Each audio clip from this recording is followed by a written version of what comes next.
गरुड़ पुराण के अनुसार अंतिम यात्रा में शव के पैर क्यों बांधे जाते हैं और मुख में गंगाजल क्यों डाला जाता है?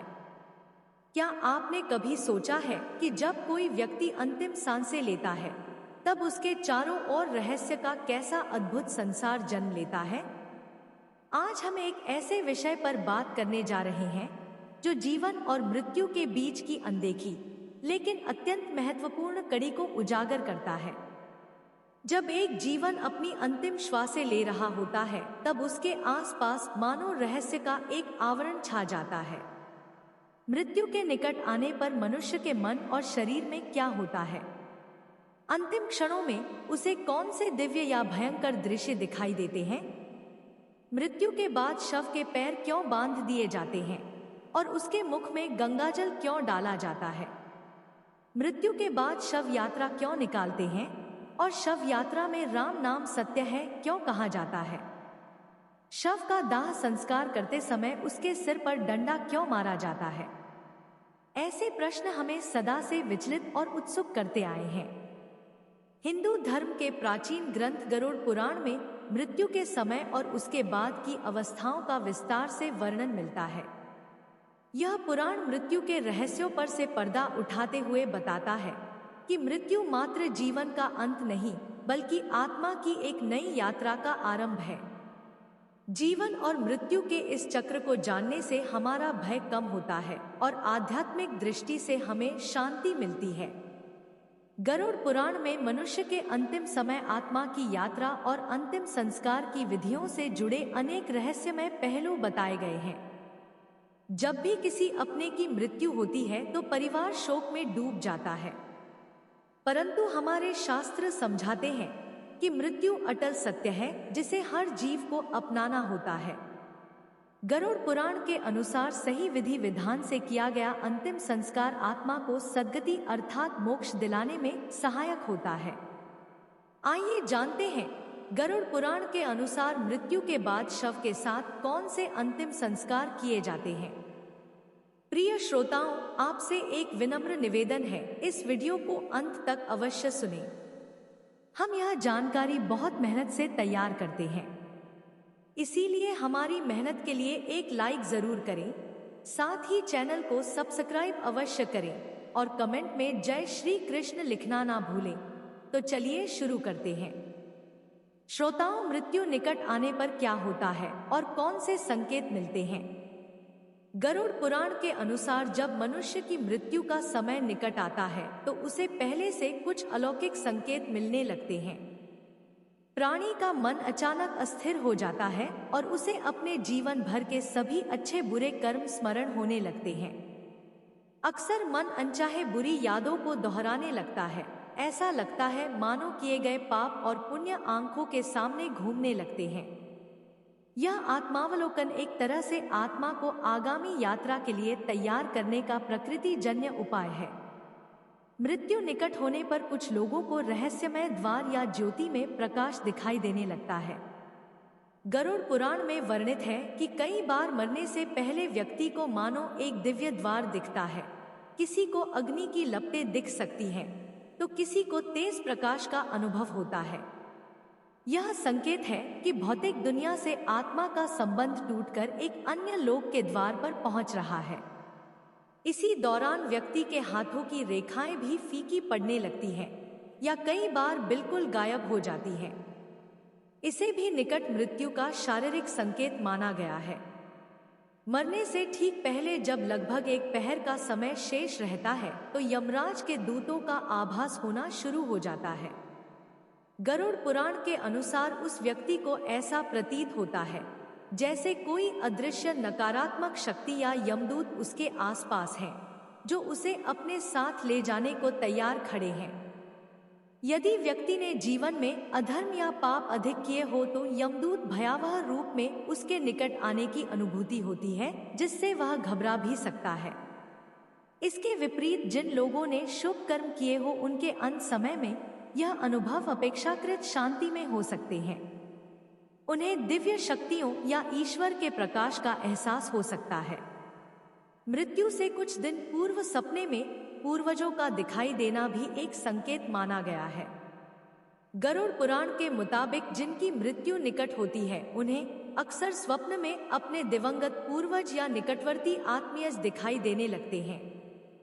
यदि सपने में पूर्वज दुखी या रोते हुए नजर आए तो इसे इस बात का संकेत माना जाता है कि व्यक्ति की जीवन लीला शीघ्र समाप्त होने वाली है। पूर्वज आत्माएं उसे मानो बुलावा देती हैं कि वह इस लोक के बंधन छोड़कर उनके साथ उस अन्य लोक में आए। इन सारे संकेतों का उद्देश्य यही है कि मृत्यु निकट है, व्यक्ति अपने शेष काम निपटा ले, परिजनों से अंतिम बातें कर ले और ईश्वर का स्मरण करते हुए शांति से मृत्यु को स्वीकार करे।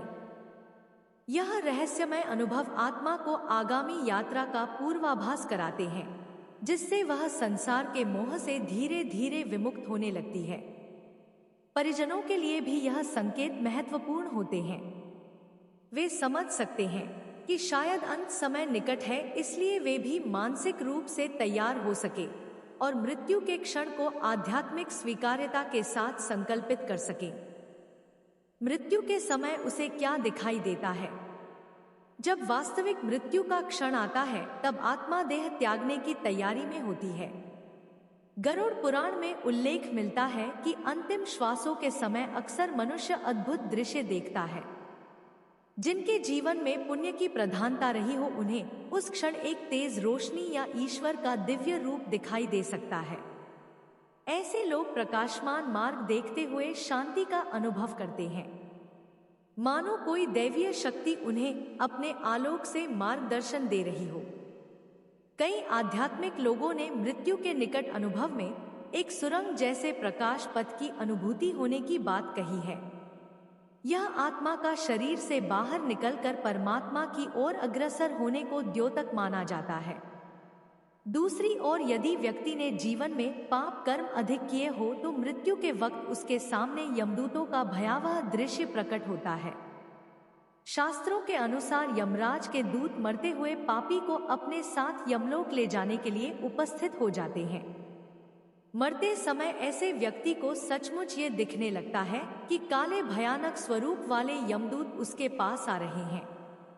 कई बार वह आखिरी क्षणों में उनसे बचने के लिए छटपटाता हुआ भी दिखाई देता है। यह दृश्य उसकी आत्मा को डराता है, किंतु यह उसके कर्म फल भोग की शुरुआत का संकेत मात्र होता है। गरुड़ पुराण में वर्णन है कि आत्मा शरीर छोड़ते समय एक क्षण को ठिठकती है और पूरे जीवन की घटनाएं एक चलचित्र की भांति उसके सम्मुख आ जाती है। जीवन भर के सुख दुख, संबंधों के बंधन और किए हुए कर्म सब कुछ आत्मा एक पल में देख लेती है। उस घड़ी मनुष्य को भली भांति बोध हो जाता है कि वह संसार में क्या करके जा रहा है और अब उसे अपने शुभ अशुभ, अच्छे बुरे कर्मों का फल भोगने आगे जाना होगा।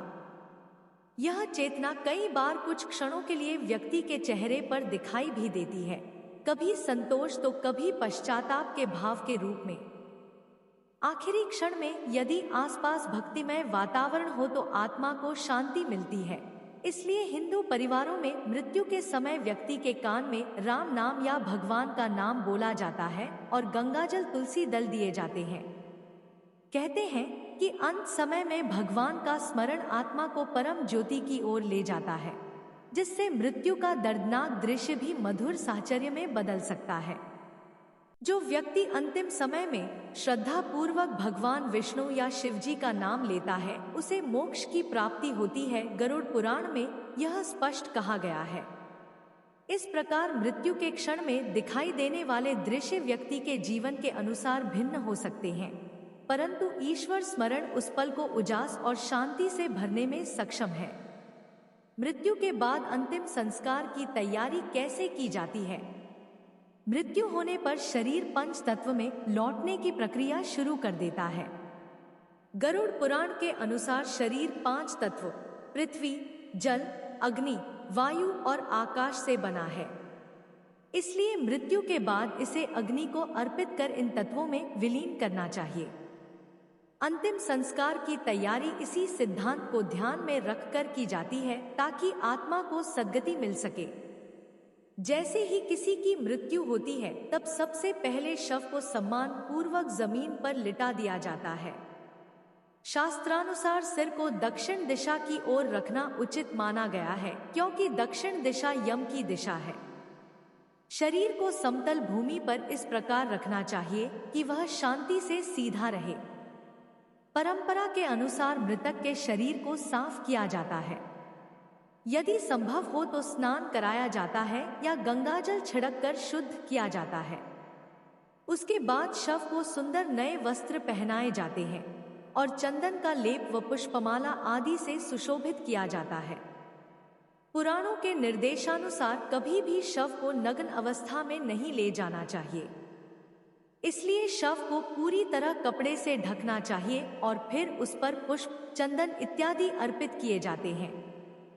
परिजनों द्वारा मृतक के प्रति प्रेम और सम्मान प्रदर्शित करने के लिए यह आवश्यक है।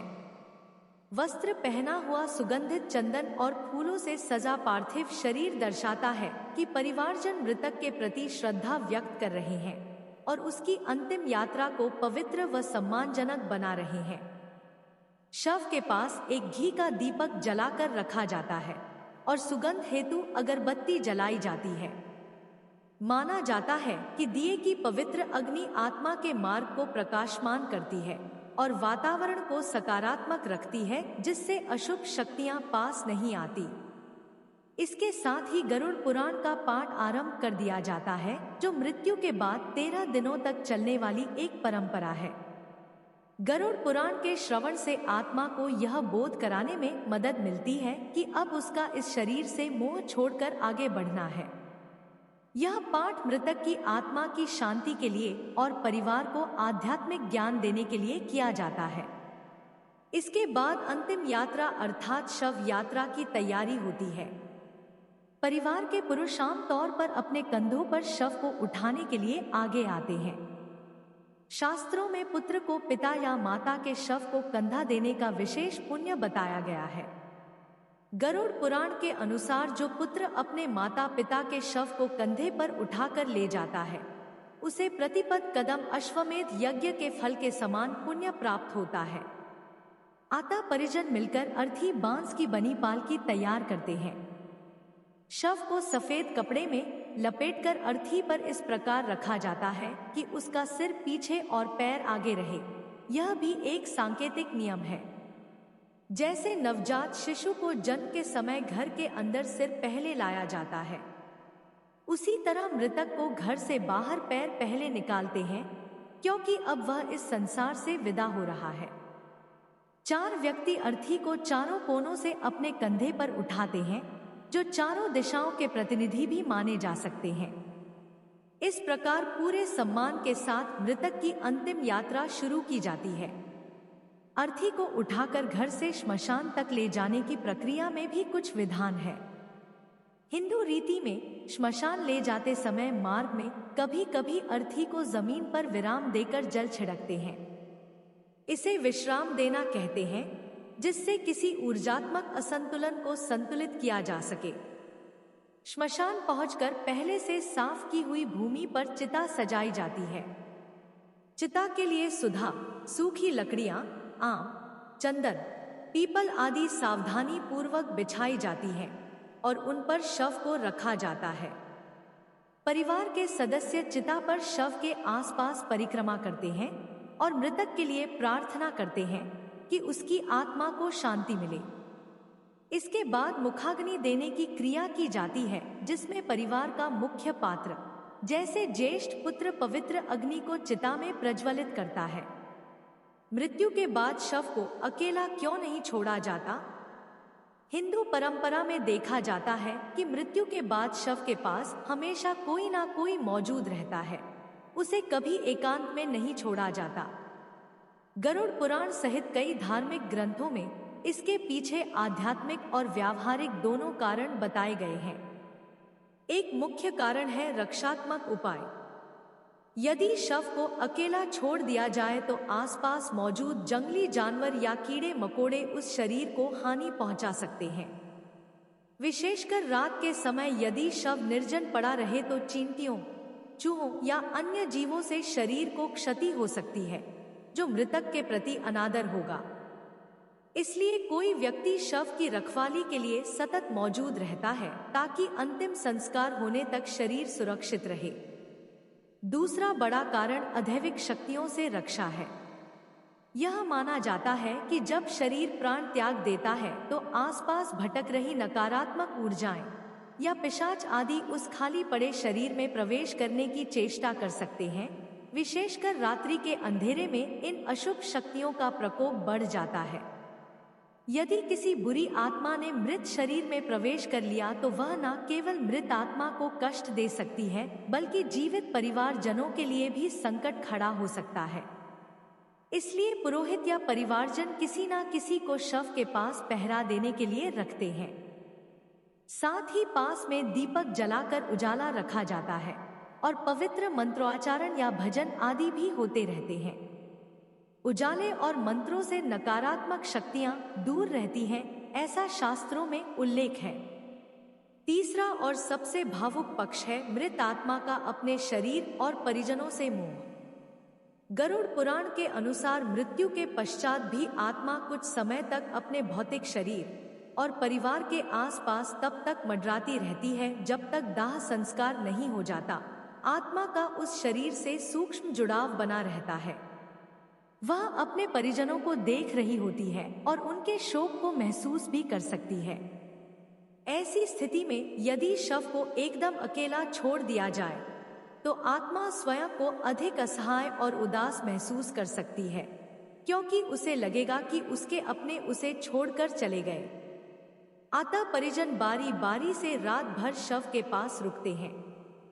दीपक के प्रकाश और गीता गरुड़ पुराण के पाठ के साथ आत्मा को दिलासा देते हैं कि वे उसके साथ हैं और वह निश्चिंत होकर आगे की यात्रा करे। शव के मुंह में गंगाजल और तुलसी जल पत्ते क्यों डाले जाते हैं? हिंदू धर्म में अंतिम संस्कार की प्रक्रियाओं में एक अत्यंत महत्वपूर्ण रिवाज है मृतक के मुख में गंगाजल और तुलसी दल रखना। इसके पीछे गहरी आध्यात्मिक मान्यता है जिसका वर्णन गरुड़ पुराण में विस्तार से मिलता है। गरुड़ पुराण में भगवान श्री कृष्ण ने गरुड़ जी को बताया है कि तुलसी और गंगा दोनों ही पवित्र एवं मोक्षदायिनी है। तुलसी को हिंदू धर्म में बहुत पवित्र माना गया है और यह भगवान विष्णु को अति प्रिय है। गरुड़ पुराण में वर्णित श्लोक के अनुसार तुलसी की मंजरी से युक्त होकर जो प्राणी अपने प्राण त्याग करता है वह सैकड़ों पापों से युक्त होने पर भी यमराज उसे देख नहीं सकते। अर्थात मरते समय यदि व्यक्ति के मुख में तुलसी दल हो तो यमदूत उसके निकट नहीं आते या उसे यातना नहीं दे पाते।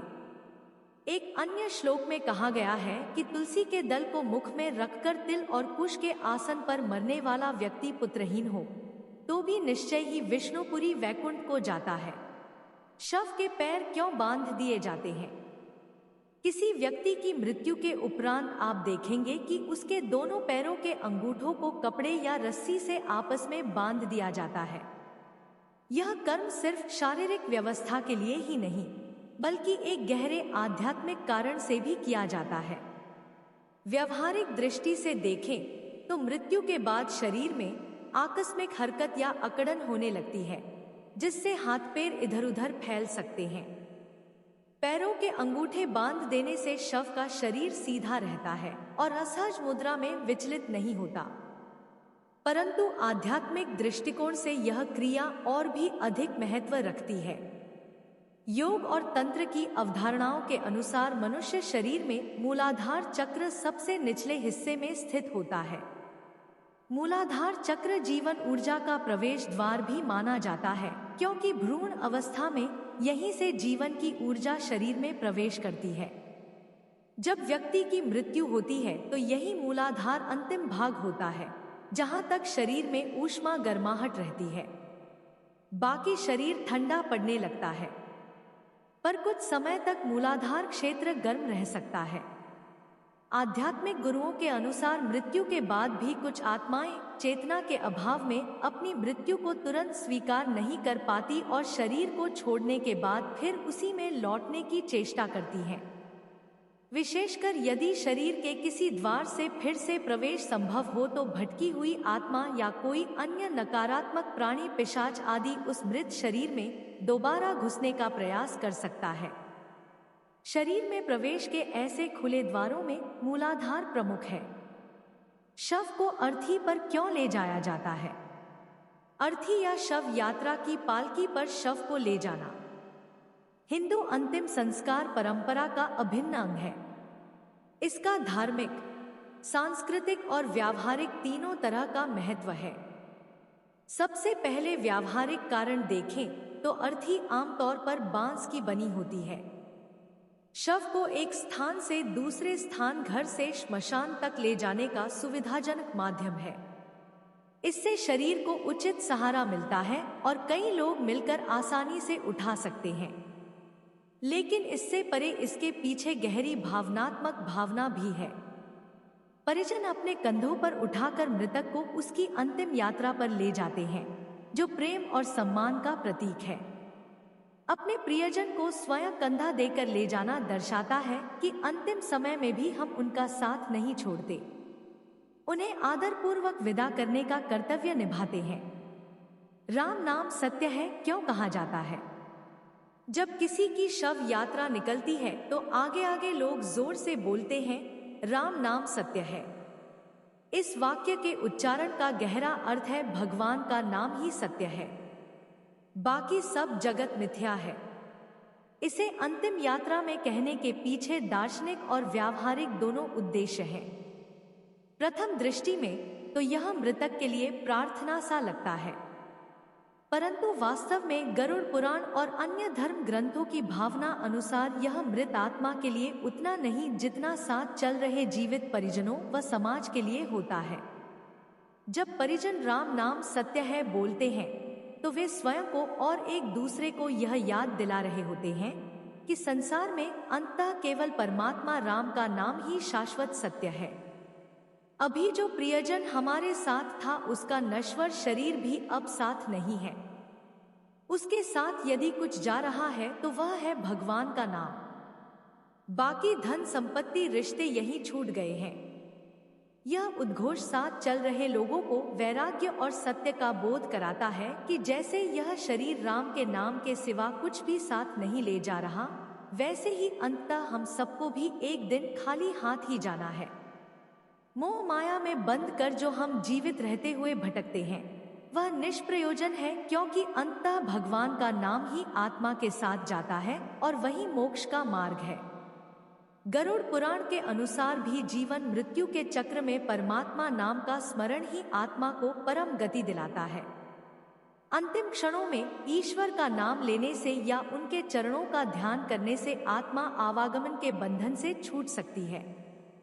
इसी सिद्धांत के अनुरूप शव यात्रा में बारंबार राम नाम का उच्चारण उस आत्मा के लिए शुभ संकेत है कि उसे ईश्वर का सहारा प्राप्त है। साथ ही यह नाम स्मरण आसपास के माहौल को पवित्र कर देता है। मृत्यु जैसे शोकपूर्ण समय में भी राम नाम सत्य है की आवाज एक आध्यात्मिक शक्ति प्रदान करती है। शोकाकुल हृदयों को यह दिलासा मिलता है कि जो हुआ वही ईश्वर की मर्जी से हुआ और अब हमें राम नाम के सत्य को स्वीकार कर आगे बढ़ना चाहिए। शवदाह के समय सिर पर डंडा क्यों मारा जाता है? कपाल क्रिया हिंदू अंतिम संस्कार में चिता पर शव रखने के बाद एक विशेष क्रिया की जाती है जिसे कपाल क्रिया कहते हैं। इसमें जब शव आंशिक रूप से जल चुका होता है, आमतौर पर आधे से अधिक जल जाने पर मृतक के सिर पर एक बांस के डंडे से प्रहार कर उसकी खोपड़ी को फोड़ दिया जाता है।